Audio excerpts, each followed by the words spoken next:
Hey everybody, Brian Boyle here, and welcome to episode 116 of The Mesh Tongue. It is Wednesday, and I checked the calendar before I came on to make sure that I was actually on Wednesday, and it was 116. That's how good I am, and I'm having an awesome week, and hopefully you are as well. That's not a ghost, that's timed out light, so don't get all crazy and scared if you saw the light go out behind me.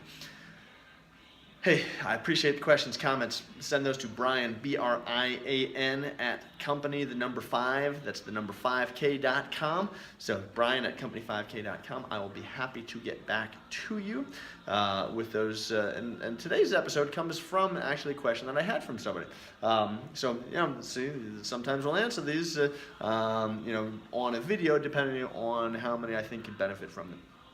So, question I had actually comes in, somebody wanted to know about running with weights or resistance, cuff weights, hand weights, maybe a resistance vest. The thought in the theory is that if you overload, principle, and you're able to run, all right, the upside would be that when you take the resistance off, like we've talked about with shoes and decreasing, that you should be faster because of the less weight. Now that's a great theory, and in theory that holds true and does very, very well for short distances. So our speed runners are really fast. Our 100, our 200, or 400 runners do very well. Football players that are short bursts of speed, maybe 5-10 yards, do really, really well with resisted running. Whether it's on attached to something, a sled, attached to a wheel like a flywheel, attached to another runner through resistance bands. Those are really good for this kind of overtraining, if you will. They'll kind of catapult you, so if you can pull through this. The research isn't there for long distance running, however. So if you're a long distance runner, we think anything above the mile, 2 mile, probably 2 mile and above. Miles could still benefit, but they're on that higher end because it's not as anaerobic.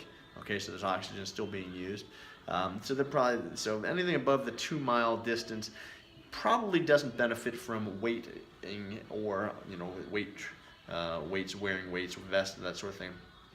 Now, the workout of the day, if you're into CrossFit, the Murph. So I was doing the half Murph the other day and kind of posted a picture on there. The weighted vest, it's a 20-pound weighted vest. You do your exercises with the weighted vest on. You try and run you run a mile, then you do 100 pull-ups, you do 200 push-ups, you do 300 squats, and then you run another mile and try and do this as fast as you can. But the majority of people are running, the really, really fast folks are running, maybe 7-minute miles, but it's usually 8, 9, 10. We're not talking 4.5-minute miles. We're not talking 6-minute miles. We're not talking, anything really, really that would say, all right, you would be of benefit to this. So I always tell people, you have a purpose for what you're doing. All right. So if you're putting a weighted vest on, or if you're using cuff weights, or you're using, the parachutes, or you're using some sort of implementation to work on your speed, use it to work on your speed. Now, is it going to give you a kick if you're a miler? It potentially could. Everyone's different. Is it going to give you a kick at the end of a marathon? I don't know. For the majority of people, probably not.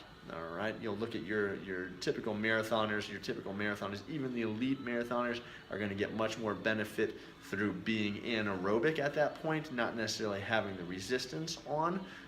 So that's where you start getting into that, that lactate threshold training and some of the more of the intervals, short rests, higher intensity stuff, and it's running specific, not necessarily the pulling, like you've got resistance. And the reason why it's so effective for our football players is that they've usually got somebody pulling on them. Running back that's got 5 people trying to collapse on them and they can get another yard or 2 could be the difference between a touchdown or no touchdown. Not the same in running. So the reality of it is that I tell runners specifically, I'd stick to the training with weights for your resistance training. I would stick to running for running specificity, okay, and I wouldn't mix the two. There's not really a reason to do so. So hopefully this helps. Hopefully find some benefit in this. If you have some specific questions on, resistance or how you can overtrain, in the over resistance, we don't want to confuse overtraining with too much intensity, too much, distance and actually burning out, but the over resistance training and such, where we can kind of catapult you a little bit with speed. There's a big difference. You can send me an email, brian@company5k.com. Be happy to answer that. Hey, share this with your friends, your family, your training partners, but whatever you do, don't go hurting yourself to come back. I'll see you again tomorrow. Another great day, and have a fantastic day. We'll see you again soon. All right, take care.